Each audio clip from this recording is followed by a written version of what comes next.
Iran has been racked by anti-government protests. The American media seem weirdly unenthusiastic about them. Is that our imagination? Are they trying to hide something? What is it? Very confusing. Molly Hemingway will sort it out next.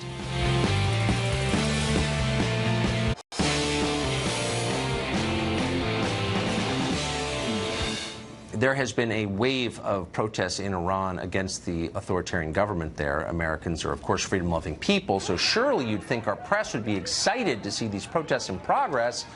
Doesn't seem so for some reason. The past couple of days, the impulse of the press has seemed to be to downplay or even criticize those protests. NBC, ABC, CBS all minimized the scale of them. An article on CNN's website highlighted pro-government counter-protests made in response to what it called, quote, rare anti-government protests.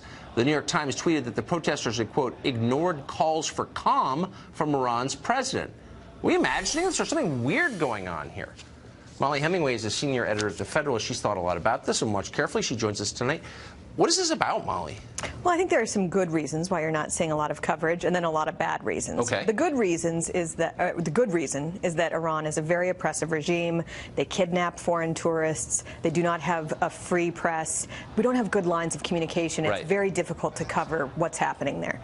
And there are a lot of bad reasons why you're not seeing a lot of coverage, and that could be everything from how these waves of protests completely undercut the narrative that we heard throughout the Obama administration. And I think that our media tend to want to protect and defend President Obama. How would these protests undercut that storyline? President Obama and his administration kind of subverted everything to their goal of getting an Iran nuclear deal. They placed their bets with these mullahs, who they pitched as very moderate, and who they made this massive deal with. And they used people in the media to help sell this deal. And when we see these protests, it's very different from what we were told. We were just told by the New York Times very recently that Iran was a very unified country. They were unified behind their regime, that they were united in their opposition to Donald Trump. Well, obviously that's not true when you look at these protests, however big they are, that there is at least some coalition of people who are extremely upset with their regime and their corruption of the regime and the economic consequences of that. Some of the signs talk about how they don't like that they're involved in all these foreign conflicts and how they are supporting terror in the region. That's completely different than what we've been told, and I don't think journalists like to come clean when they are shown not to be telling. Could it also be that it's far away and complicated,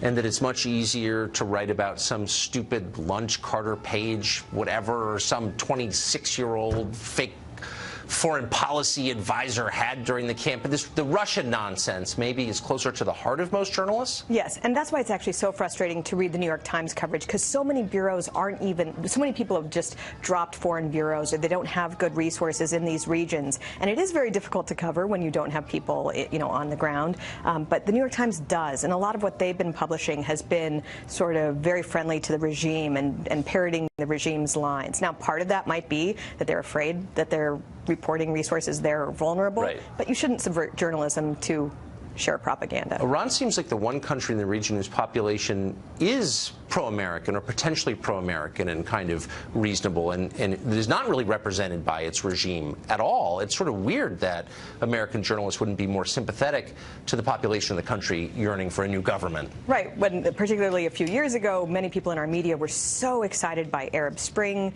by revolutions that they saw, where even in some of those cases you were getting rid of bad leaders and replacing it with even worse leaders. Well, in this case, there's no question that Iran is a completely oppressive country and that it's doing a lot of bad in the region. And there are people there who are very frustrated and should be, at least you should see some sort of vocal support or coverage of what they're trying to accomplish. I mean, these are very brave people. Their chances are not very good of actually achieving revolution, not just because of the military there, but the secret police and all these other resources that the regime there has. And, they're doing pretty impressive work. It does seem like a lot of the countries we saw sort of become more democratic for about 20 minutes during the Arab Spring were not ready for self-government. Iran seems a lot closer to being ready. It seems to have a much more impressive population, if I could be blunt, than some of those other countries. What a shame that we're not helping more. And it has more of a history, and it has been a great empire. Yeah. And it has different... Only for 3,000 years, not a big deal. Molly Hemingway, thank you. Thanks. Californians can't ban guns. The government there can't, so they're doing their next best thing. They're basically taking away ammunition to disarm the population. That grim story next.